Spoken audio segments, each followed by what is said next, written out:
I can't believe that in 4 years I'm here now standing in front of you, and I want to say a huge thank you to the Children's Trust and Ellen Mitchell for sponsoring this evening. I'm going to firstly talk to you about what's happening this evening. It's just going to be a brief series of talks. There's been a conference all day, so we don't want to talk too much. But we do want to give you the highlights of the book and tell you about the inspiration for the book. And then we've got the series editors from Rutledge are here to give some comments and reviews on the book as well.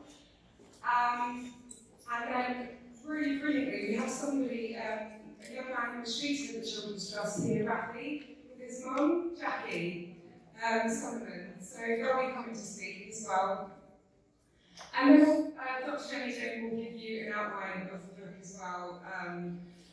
So just to let you know, you can pre-order this evening, and you should all have a 20% discount this evening on a flyer. We're going to give you a sample copy. I'm actually laughing as I say this. The book is very nearly ready. 4 years later, 100,000 words later.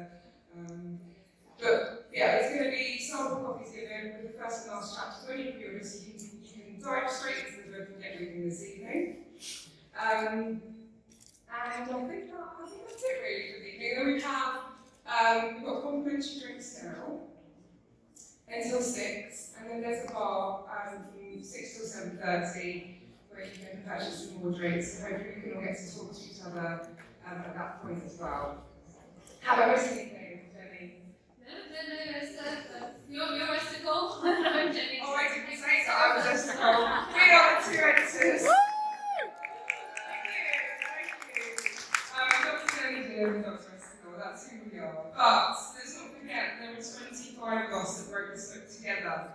And so many of the contributors are amongst us as well. So do ask them questions, do talk to them as well. And in the question and answer section, which I also forgot to mention, the written questions and answers, contributors can come up and answer as well. We're really good to hear from you, because this is a collaboration, and we wouldn't have done it without all of you. As I said, I can't believe I'm standing here, because 6 years ago I met a very special young man called Ethan. It's that great picture. So he's got a great sense of humour, very charismatic, bright little boy. His mum is here, Caroline. Can you give us a wave? Yay! This is Caroline. Unfortunately, Ethan couldn't be here this evening, but Caroline's here, which is fantastic. So I met him when I was training.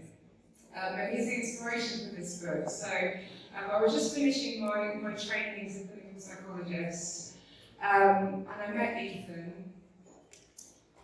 And I mean, he'd been through a real deal. At age 10, he had a brain tumour. Some of it was too deep to remove. A cancerous brain tumour in the hypothalamus. It affected everything.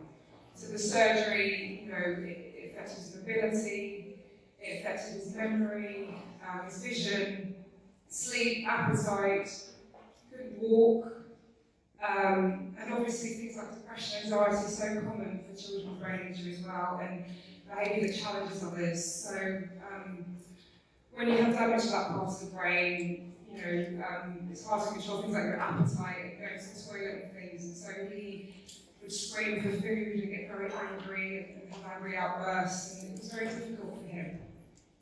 And I met him after about 2 years of rehabilitation, that he had about 9 months as an inpatient, where he thought that he wouldn't make it, and 10 months at the Children's Trust, and he did an amazing job. And then I met him when I was on my training placement. And it was at that time I had an idea to develop narrative therapy for children with brain injury. It was just like a new idea, but it was something about the power of telling stories and telling your unique story. There's no two brains in the world that are alike, and there's certainly no two brain injuries that are alike, and the effects are so profound. And so the narrative that runs throughout the whole book is that each child and family has a unique story to tell, and that needs to be heard.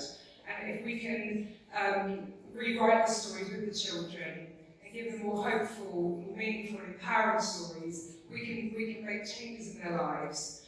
And that's it's an innovative way of delivering therapy that's not one size fits all and brings together lots and lots of different types of therapy. So every chapter in the book, as you'll find out, has a different type of innovation therapy where the child's story is at the heart. What's really effective with the narrative therapy approach I was using was that within just a few months of weekly therapy, he was able to go to the toilet independently, walk with a walking frame rather than a wheelchair, go to a mainstream school part of the week, was not depressed at all, and he took part in a sponsored walk.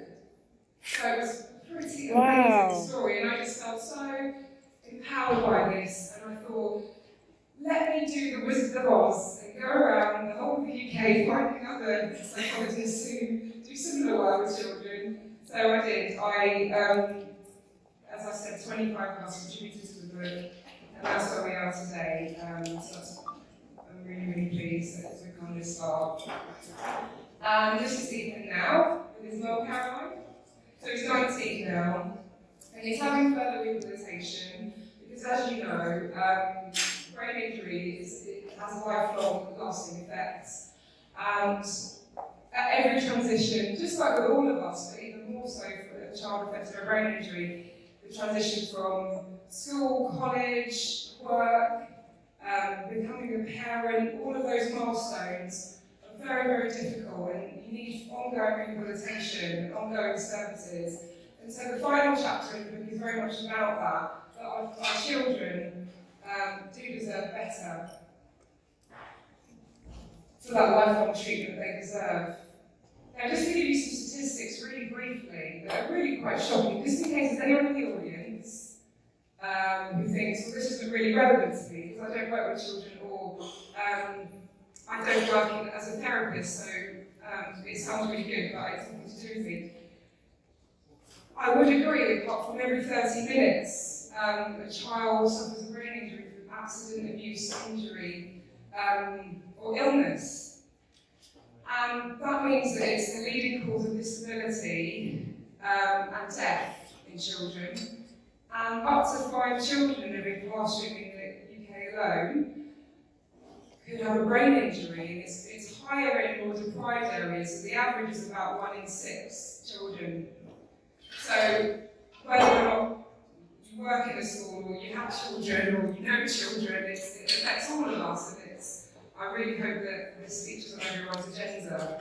And this is why I get into the book, because even though I'm not a specialist in brain injury, I'm a clinical psychologist that works across the whole lifespan, and I meet children, young people, adults who have brain injuries as children, and I see the impact of that in more mainstream settings. So you also don't have to be a neuropsychologist to benefit from this book. Particularly if they're younger, it's estimated more like 60% of young offenders have a head injury. So we're talking about 60% of potentially the prison population. That's massive, because what head injury does, it affects the ability of the person to control their impulses, read social cues, they become more impulsive, more violent, and the crime that's associated with head injury is more violent, more repeated, and young people are more likely to re-offend.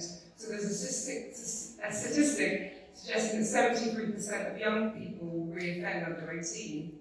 So this is massive. It's for all sectors. It's for education, health, Ministry of Justice, all government, commissioners, researchers, everyone.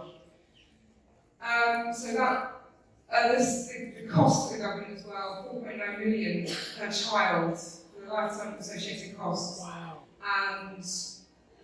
And between 640 million to 2.2 billion a year it costs the government. So we've got a lot to do in prevention as well and spreading the word. And I'm very new to Twitter, but if you want to continue this conversation, I'd love it if you could start a conversation with me, hashtag 1 in 6 kids' brains. So look for me on Twitter at Dr. Esther Cole. So our children do deserve better, and I think everyone needs to know about this book, even if you don't buy it.